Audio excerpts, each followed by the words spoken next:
No podía pasar por delante de un espejo sin mirarse en él. Hablamos del rey de Francia, Luis XIV, un hombre tan preocupado por la moda que no solo siguió sus tendencias, sino que impuso algunas de sus costumbres en el vestir. De Luis XIV, su personalidad y su influencia en la moda, vamos a hablar hoy con Bárbara Rosillo, en nuestro rincón de historias con arte. Bienvenida, Bárbara. Muchas gracias, Blanca. Historiadora del arte que conoce muy bien también la historia de Luis XIV. Sí. Que quería una Francia, Bárbara, elegante, quería una Francia lujosa por encima de todo. Sí, él era un hombre, como hablamos el otro día, él empezó a ser, bueno, él fue rey desde los 5 años, aunque ya asumió sus tareas con menos de 20. Él fue un hombre muy sofisticado, que quiso poner su gusto a lo largo de toda Francia y lo consiguió. Y no solo eso, sino que su influencia llegó a todo el continente europeo. Y durante todo el siglo XVIII el traje elegante en Europa fue internacional. Claro, él era sofisticado, como bien decías, pero Sí. también autoritario y Sí. tenía un punto extravagante también. ¿Todo esto lo llevó a su manera de vestir? Sí, sí. Él tenía un punto muy extravagante, era un gran amante del lujo y consideraba que en su papel de rey de Francia, que en ese momento se convirtió en la primera potencia europea, era el país más poblado de Europa y a través de la corte de Versalles y de París se impusieron los gustos tanto en moda masculina como en moda femenina. Al comienzo de su reinado empezó usando un atuendo excesivamente recargado y sofisticado, una especie de falda-pantalón, que he traído algunas imágenes, no sé si veremos más tarde, llena de lazos, bueno, una indumentaria que nos parece todo menos varonil a nuestros ojos, claro, de hoy en día. Pero en determinado momento, bueno, siempre estaban en guerra y él acudía a visitar a sus tropas y ver cómo se desenvolvía la contienda. El uniforme militar es clave para comprender cómo ha sido la indumentaria masculina hasta el día de hoy en día, porque de ahí surgió. Los militares iban más cómodos, vestidos, con unas prendas más holgadas que les posibilitaban, bueno, su función. Claro, no veo yo mucho a los militares con encajes, ¿no? Que era lo que le gustaba tanto a Luis XIV. Y entonces, como a él le pareció mal vestirse tan lujosamente cuando estaba con las tropas, adoptó el traje de las tropas francesas, que constaba de 3 elementos básicos que luego han llegado a la actualidad, que eran la casaca, la chupa y el calzón. Lo que diríamos, la chaqueta, el chaleco y el pantalón, ¿no?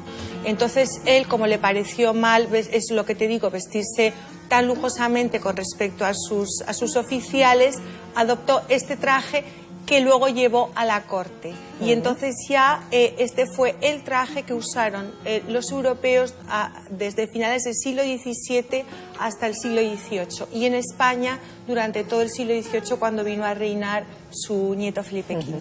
Bueno, marcó la forma del vestir, marcó también incluso la forma del calzado.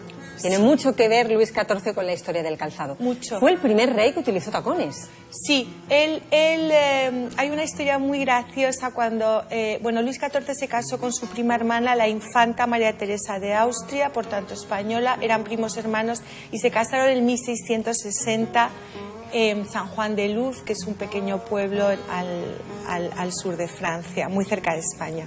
Cuando él iba con su séquito para para celebrar su matrimonio, en Burdeos un zapatero le obsequió con unos impresionantes zapatos con el tacón rojo abotinados y con unos grandes lazos que se llamaban molinos de viento. El rey, según cuentan las crónicas, quedó absolutamente fascinado y el tacón rojo se convirtió en un signo de estatus social masculino que duró durante en esa parte del 17. Que permaneció tiempo, incluso otros siglos, ¿no? Sí. Y por ejemplo vemos a nuestra familia real retratada en el 18 y llevan tacones de color rojo para uso masculino, y grandes hebillas. El 18, es la época de las grandes hebillas en el zapato masculino, pero también en el femenino. y él tenía un artesano, que era el que le hacía los zapatos, no quería que se los hiciera otra persona, Sí. seguía además sus instrucciones Sí. y tampoco quería que nadie llevara los mismos zapatos que él. No. Era especial, ¿eh? Sí. En un más difícil todavía y en un ya sofisticación absoluta encargó a sus grandes pintores de la corte que le pintaran los tacones con escenas de batallas. Ya en un El Nova Maya. Pues sí, la verdad, porque verdaderamente es una cosa tan sofisticada que Las cosas choca. de Luis XIV, Sí. que también puso de moda la peluca. Sí, su padre Luis XIII, cuando se empezó a quedar sin pelo, adoptó la peluca. Como hemos hablado en muchas ocasiones, cuando el rey adoptaba una determinada moda, en la corte se adoptaba una determinada moda, esa moda pasaba a toda la corte y después al resto de la población.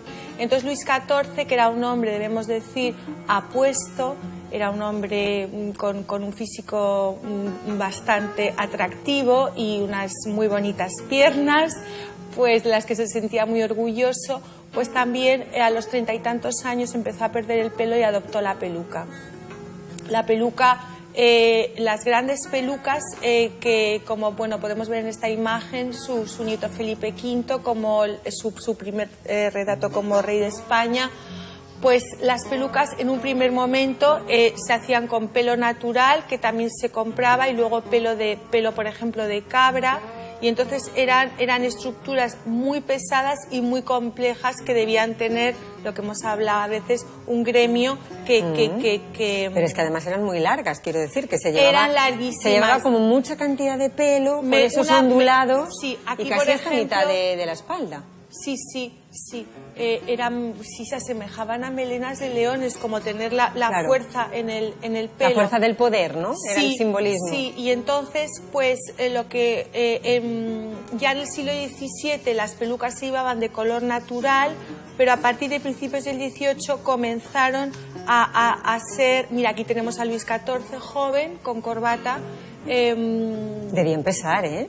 Las pelucas, Sí, digo. yo creo que muchísimo. Y entonces, pues, lo que te quería comentar, ves, aquí, por ejemplo, lleva la peluca oscura, pero a partir de principios del 18 la peluca comenzó a empolvarse con polvos de arroz, y entonces, pues, empezó a tener un color ceniciento que estaba muy de moda. A nosotros nos resulta muy chocante ver a gente joven con el pelo blanco. Hoy en día la estética es completamente distinta, ¿no? Se huye de las canas están Sí. como prohibidas, ¿no? A no ser a quien le queda muy bien el pelo blanco, que también los hay, ¿no? Sí, hay También quien le pocos queda muy porque bien se ve poco, y el pelo entonces, blanco. bueno, pues lo que te puedo decir es que aquí, por ejemplo, tenemos a Fernando VI, niño, y aquí a Felipe V. Entonces es un traje que se compone de tres piezas básicas, que son la casaca, una Sí. chaqueta grande, la chupa, Lo que que hemos era hablado y que ha llegado un prácticamente chaleco, hasta... y los calzones. Hasta ahora con sus variedades, Sí. ¿eh? Pero fíjate de dónde sale todo.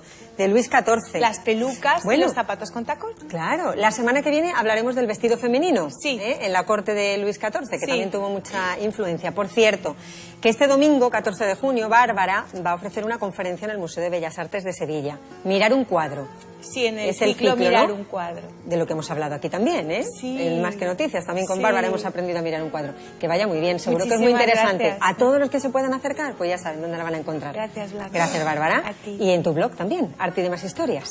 Hasta la semana que viene. Adiós.